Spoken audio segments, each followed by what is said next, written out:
Hello and welcome to a special edition of Reporters, France 24's news and investigative reporting magazine. Today, Afghanistan, with this exclusive report filed by correspondent Matthieu Mabin, embedded with the 8th Regiment of the French Marine Infantry, the regiment hardest hit in the recent fighting that cost the lives of 10 French soldiers, the Army's worst single-day casualty toll in a quarter-century. French public opinion is in shock and questions the tactics and strategy of Paris's mission in Afghanistan. As you're about to see, though, under the command of Lieutenant Bruno, his patrol was already braced for the worst against a more and more battle-hardened opponent. Kabul, the Afghan capital. We take off on board French Army helicopters. We're flying in the direction of Kapisa. A Taliban stronghold is located 50 kilometers from here. Standing guard at the door, these machine gun operators are the helicopter's lifeline. Nizrab FOB, in military jargon, this refers to a far-off military post lost in the mountains. This is where the French reinforcements, promised by Nicolas Sarkozy, have been based for the past 3 weeks. Afghan soldiers as well as American and French paratroopers have been working side by side here to prevent Taliban attacks. They're under strict military orders. We're not allowed to film the camp from the outside. The Taliban are here just a few hundred meters from this watchtower. Sur le RT. This is where we meet Bruno, returning from patrol duty. This 27-year-old French lieutenant commands 30 paratroopers from the 8th Marine Infantry Regiment.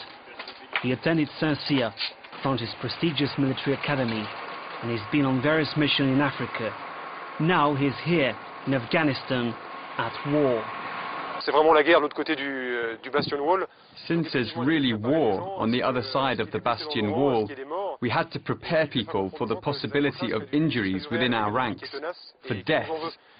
We had to really pre-prepare people and make them understand that their preparation would make them safe in carrying out their mission. Here there are 3 armoured vehicles, 31, 32 and 33. They have missions to conduct every day. At 5 in the morning there's a briefing at the headquarters of the 1st Brigade. The atmosphere is vigilant, everyone keenly aware of their role. These men know that in combat, mistakes are fatal. Installations resteront dans cette zone-là, à hauteur de l'arrivée, un petit peu avant le checkpoint. Get in. And they climb aboard. But first, a few safety precautions. In 1 hour, it will be 40 degrees Celsius, and they'll have to march for some distance. Before leaving on patrol, you always have this feeling, which is a mixture of excitement for doing your job and worry about being hit during combat. So you have this fear before going into the mission. But once you're in the action, you forget that because you're carried away in the action itself, and saving your own skin is what's most important. They proceed in the direction of Tagab Valley. Here, the Taliban rule supreme.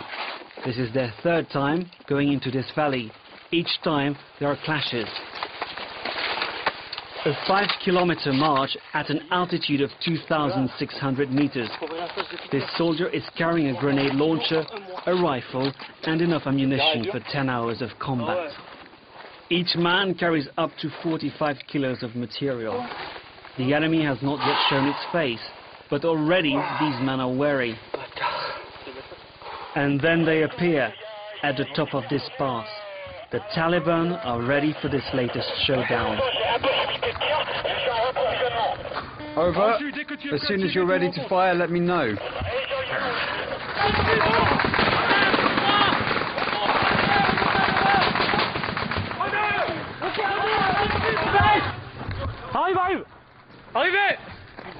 So for the moment, in keeping with my orders, we're going to withdraw to be out of reach of rockets. Reinforcements in 5 minutes. 5 minutes, over. Get in, get in.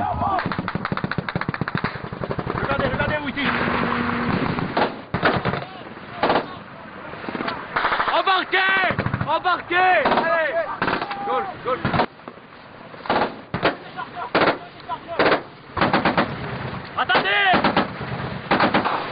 Right now, backups are arriving.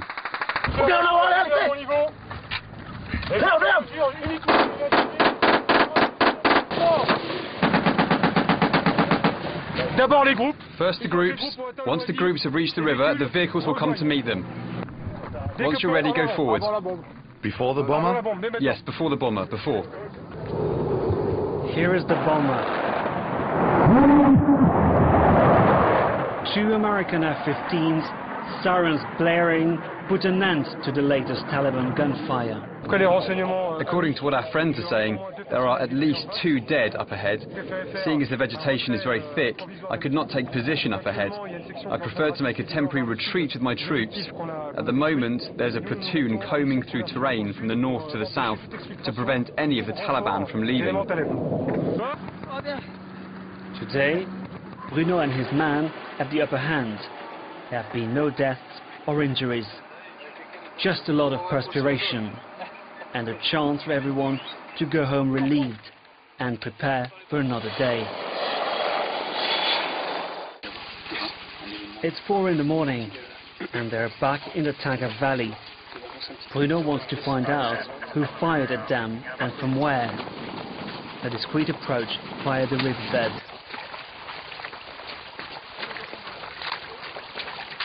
Oh putain, ça c'est canon de Oh grâce. crap, it's 20mm caliber. It's either 12.7mm machine guns or else 20mm caliber.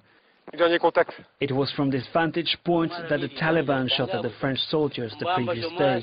This man, dressed in blue, leads Bruno and his men to the outskirts of the village. If the locals don't seem hostile, it's because they too are often targeted by the Taliban. Look, they were here in my house when you fired at them. We weren't there. We were told to leave. I obeyed. We all did, because a few months ago they killed my brother and last week they killed my cousin. We have to go. As it is daylight, they have to leave. The area is not safe and the Taliban in this region are already aware of their presence. Just an hour later, the alarm is raised again. Over, stop this vehicle, stop the vehicle. 2 warning shots in front of the car. The car then stops. 1 man, then 2, 3 and 4 get out. The paratroopers got it right. In total, 8 men got out of the car. The man dressed in grey is an Afghan police officer who is helping out the soldiers. These men in the car are not Afghan though, they are Pakistani. On edge, this paratrooper inspects the vehicle. He knows it could be booby-trapped. Okay.